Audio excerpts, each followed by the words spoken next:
साथियों, आज हम गौराव उस्मानपुर पोस्ट त्रिलोकपुर विकास खंड त्रिवेदीगंज डिस्ट्रिक्ट बाराबंकी के इस सतनाम आश्रम पर आए हुए हैं।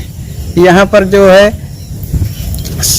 कोटवा धाम द्वारा संचालित सतनाम संप्रदाय के प्रमुख संत श्री भवानी दास जी का स्थान है। यहाँ पर हम सब लोग आप लोगों को अवगत कराना चाहते हैं कि ये आश्रम बहुत पहले का बना हुआ है। जो भवानी दास साहब थे ये बहुत ही तपस्वी थे। इनके शिष्य बहुत दूर दूर तक हैं। इनके बाद में जो भी महात्मा हुए हैं जैसे शीतल दास साहब, उनके भी बहुत दूर दूर तक जिलों के शिष्य हैं। जैसे कि हमारे रायबरेली में भी इनके अभी तक कई शिष्य हैं। और इसमें हम विस्तृत जानकारी के लिए यहाँ के महंत जो वर्तमान में हैं श्री दूलन दास जी, उनसे बात करेंगे और वो इसके महत्व के बारे में बताएंगे। अब हम इस सतनाम आश्रम के वर्तमान महंत श्री दूलन दास जी से इस आश्रम के महत्व के बारे में जानकारी प्राप्त करेंगे तथा साहिब भवानी दास के जीवन परिचय के बारे में जानकारी करेंगे। जी बताइए सर। साहबा बताइए कि भवानी दास साहब कब थे, इन्होंने कैसे यहाँ पर तपस्या की, कब आश्रम बनाया, जो भी जानकारी है सुनी हुई या जो आप बता सकते हैं अपने भक्तों को बताने का कष्ट करें। हाँ, जो मुझे पूर्वजों से जानकारी मिले है वो मैं आप लोगों को बता रहा हूँ। सन 1913 में साहब भवानी दास जी ने आश्रम को निर्माण किया है। इसी ग्राम गौरवा के रहने वाले थे। वहाँ से निकल करके यहाँ पे आश्रम बनाया इन्होंने। और इनको शिक्षा तथा दीक्षा साहब गुरुदेव दास जी के द्वारा मिली, जो बाबा पुरवा यानी वर्तमान पूरे देवीदास के पुरवा के तृतीय महंत थे। उनके बनाए हुए ये महंत हैं। और इनके अनेकों शिष्य हुए, अनेकों इन्होंने पद लिखा। इनके छोटे लड़का द्वितीय गद्दीधर महंत यहाँ के हुए, उनका नाम शीतल दास था। और उनके बाबा साहब भवानी दास के बड़े पुत्र जिनका नाम अनंत दास था, उनके दो पुत्र हुए थे। बड़े पुत्र को उनके नाम था भान प्रताप और छोटे पुत्र का नाम था धनीदास। तृतीय गद्दीधर महंत यहाँ के साहब धनीदास हुए। और आज इस गद्दी के सभी भक्तों के द्वारा और बाबा कुरवा के सौजन्य के द्वारा वर्तमान जो महंत हैं साहब गुरशरण दास जी, सप्तम गद्दीधर महंत, बाबा कुरवा पूरे देवीदास के पुरवा के महंत जो सप्तम गद्दीधर महंत हैं साहब गुरशरण दास जी, उनके द्वारा मुझे यहाँ का कारभार उनके द्वारा मुझे यहाँ का कारभार सौंपा गया है।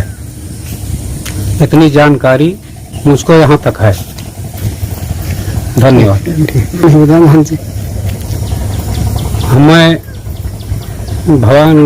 मैं धनीदास का पुत्र हूँ। मेरा नाम दूलन दास है। और धनीदास के दो पुत्र हुए थे। बड़े पुत्र का नाम है जगजीवन दास। ये धन्यवाद। जमींदारी शासन था। यहाँ के जमींदार बाबू राम सिंह थे। उन्होंने सरबदान लगवाया था। एक इंदारा खुदवा रहे थे। उसमें गांव भरे का बुलवा हुआ था। सब लोग वहां गए थे। इंदारा खोद रहे थे। वहां का पानी और कीचड़ उसमें निकाल रहे थे। साहब भवानी दास जी नहीं गए थे। तब गांव के कुछ दुष्ट जन जा करके उन्होंने बताया कि भवानी दास नहीं आते हैं और सबको यहाँ आता है। तो बाबू राम सिंह आदेश किए कि आप जा करके कल भवानी दास को बुला करके लाना। और फिर दूसरे दिन उनका बुलवा हुआ। वहाँ पे उन्होंने गए सवेरे। तब बाबू राम सिंह ने कहा कि इनको दो झापड़ मारा जाए। और उनका ये नियम था कि जिसको आदेश कर देते थे कि मारा जाए, उसको लोग कुड़ै सिपाही उनके मारते थे और उन्होंने मुंह अलग को घुमा लेते थे। जब तक वो उनकी तरफ नहीं देखते थे जो मुजरिम था, तब तक लोग मारना ही बंद करते थे। तो ये घटनाक्रम ऐसा चलता रहा। तब लोग कहिन साहब भवानीदास जी थे कि बाबूजी की दुहाई करो, बाबूजी आपकी तरफ देखें, हम लोग छोड़ दें। तब साहब भवानीदास जी ने कहा, इस निर्दयी से मैं कौन दुआ मांगूं, कौन दुआई करूं। और इसका मुंह जब उस तरफ टेढ़ा ही हो गया है तो टेढ़ा ही रहेगा, सीधा नहीं होगा। और उसके बाद जब बाबू राम सिंह ने सुना तो कहा, इसको छिलाहरे में डाल दो, दिन भर आज पानी भजे, पुल भजे। तब लोगों ने उनको आदेश किया, जाओ भाई अब आप पुड़ाही यानी पुल भजो। तब जाकर के इन्होंने मूड़ा पे खड़े हुए कुआं के पंडे पे और पुल खींच के आया। इन्होंने कहा कि राम लाए। वो अपने आप पुल ना गया और इन्होंने हाथ उसमें नहीं लगाया। इसी तरह घटनाक्रम चलता रहा। 1 घंटा तक लोग तमाशा देखते रहे। उसकी बावजूद सब लोगों ने जाकर के बाबूजी से बताया कि वो तो ऐसे खड़ा ही है और उड़ाता है, वो खाली कह देता है कि राम लाए। जहाँ राम लाए बोलता अपने आप उड़ना जाता और पुल वापस चला जाता है। उसको 1 नहीं 2 दिन अगर ठड़ियार हो, उस पर क्या फर्क पड़ने वाला है। तो ये चमत्कार फिर बाबू राम सिंह भी देखा अपनी आंखों से। तब उन्होंने माना कि हाँ ये कोई संत है। तब उनसे कहा कि जाकर के इसे कह दो अपने घर जाए। तब उनके सिपाही जाकर के साहब भवानीदास जी से बोले कि आप अपने घर जाइए। तभी से उनका मुखार भी टेढ़ा हो गया बाबू राम सिंह का और सीधा नहीं हुआ। वो इधर उधर बहुत बहुत विद्वान ब्राह्मणों से और पंडितों से और साधु तथा संतों के पास जा करके अपनी कथा सुनाते थे कि मेरा मुखार भी टेढ़ा हो गया, सीधा कैसे हो। और डॉक्टर तथा हकीम सबको दिखाया मगर कोई इलाज उनके काम नहीं आया। तब एक संत साहब भवानीदास के संगति थे। वो बात उन्होंने उनसे बताया। जब राम सिंह उनसे मिले तो उनसे बताया कि ऐसा ऐसा मेरे साथ हुआ है, मेरा मुंह ही टेढ़ा हो रहा है, महाराज आप कोई उपाय बताइए, सीधा नहीं हो रहा है। तब उन्होंने कहा कि आपने किसी संत को सताया है, इसलिए अब संत को श्राप लगी है, आपको मुखारबिंद सीधा नहीं होगा। तो जमींदार साहब ये बोले कि मैं गोसाई तथा ब्राह्मण तथा साधु को बहुत मानता हूँ, मैं किसी संत को नहीं सताया हूँ। तब वो महात्मा जी ने बोले कि आप ध्यान कर लीजिए, किसी संत को सताया अवश्य है। तब कहीं नहीं महाराज जी मैं किसी संत को नहीं सताए हैं। तब उन्होंने कहा कि जो तुम्हारी राज्य में ग्राम गौरव असवानपुर में भवानीदास रहते हैं उनको आप क्या मानते हैं। तो उन्होंने कहा ये तो मेरी रियाया हैं। तब वो महात्मा जी ने कहा यही तो तुम्हारी भूल है, भवानीदास बहुत बड़े संत हैं, ये श्राप उन्हीं की लगी हुई है, आप जा करके उन्हीं से मिन्नत आप माफी मांगो, अगर वो चाहेंगे तो क्षमा कर देंगे तो आप ठीक हो जाओगे, अन्यथा किसी की बस की बात नहीं है। फिर जिमीदार साहब आए और साहब भवानीदास जी को बुलवाए और इनसे कहा कि जो मेरे से गलती हो गई उसको तुम माफ कर दो।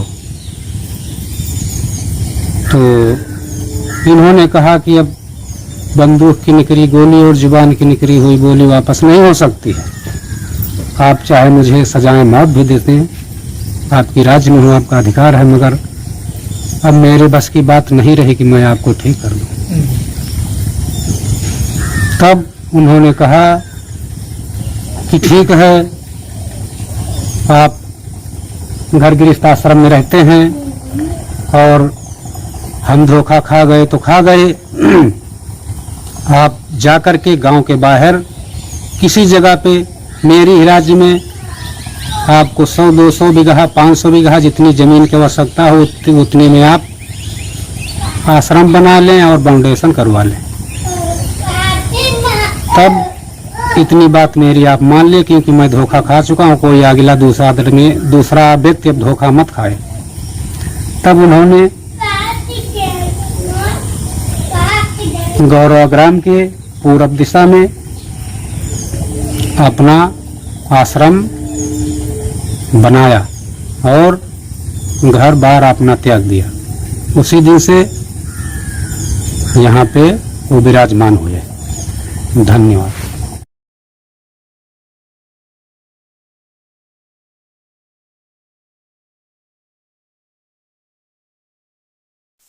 आप सभी लोग परम सिद्ध महापुरुष श्री भवानी दास जी की समाधि के दर्शन कर लीजिए। ये मंदिर के अंदर का भाग है जहाँ पे परम भक्त श्री हनुमान जी का और बड़े बाबा की फोटो रखी हुई है। ये मंदिर के अंदर का भाग है पूरा, और ये गुंबद बना हुआ है ऊपर। ये परम सिद्ध महापुरुष श्री भवानी दास जी का मंदिर बना हुआ है, समाधि इसी के अंदर बनी है। हम आपको इसके चारों ओर परिक्रमा करके मंदिर की सुंदरता को दिखाएंगे आप सभी को। आप चल रहे हैं और इसी मंदिर के बगल में ही दूसरे गद्दीधर महंतों की समाधियां बनी हुई हैं। तो ये हमने आपको दिखा दिया। आप दूसरे महंतों की समाधियों के दर्शन कर लीजिए आप लोग। साहब आनंद दास की है, जो कि साहब भवानी दास के पुत्र हैं, बड़े सुपुत्र हैं। इसके बाद हम इस समाधि के दर्शन कर रहे हैं। ये है साहब भानु प्रताप दास की। जैसा कि इसमें यहाँ के लोगों द्वारा बताया जा रहा है कि ये बहुत पहले से इसमें बहुत से कई महंत हुए हैं। आगे भी कई समाधियाँ हैं, हम उनको आप लोगों को दर्शन करा रहे हैं। ये जो समाधि के दर्शन कर रहे हैं ये साहब धनी दास की है, जो कि साहब भानु प्रताप दास के भाई हैं।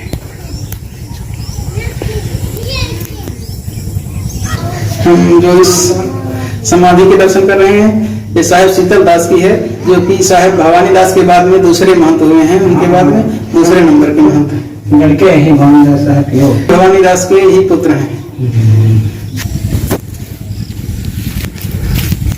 साहब भवानी दास का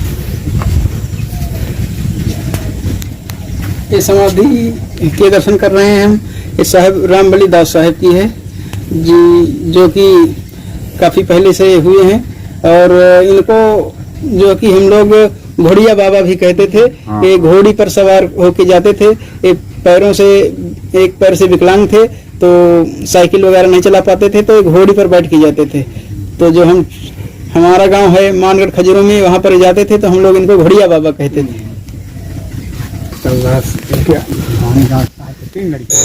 ये मंदिर के अंदर बाहर जो बगीचा वगैरह बने हैं, सुंदर सुंदर पेड़ लगे हुए हैं।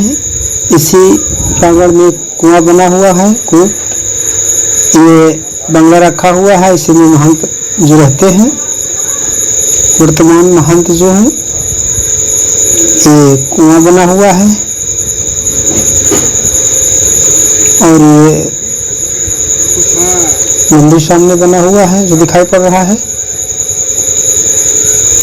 और इसी मंदिर में ही एक बगल में एक सगरा बना हुआ है। अब हम चल रहे हैं, आपको सगरा की तरफ सगरा दिखाएंगे।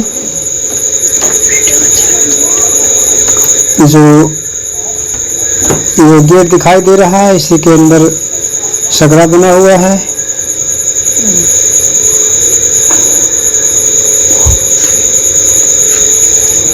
ये अंदर सगरा बना हुआ है। बरसात नहीं हुई, नहीं तो इसमें जल भरा रहता है। आप लोग देख रहे हैं हमारा यूट्यूब चैनल सतनाम अलनीम। इसी तरह के वीडियो देखने हैं तो हमारे चैनल को सब्सक्राइब, लाइक और शेयर जरूर करें। बोले सतगुरुदेव भगवान की जय।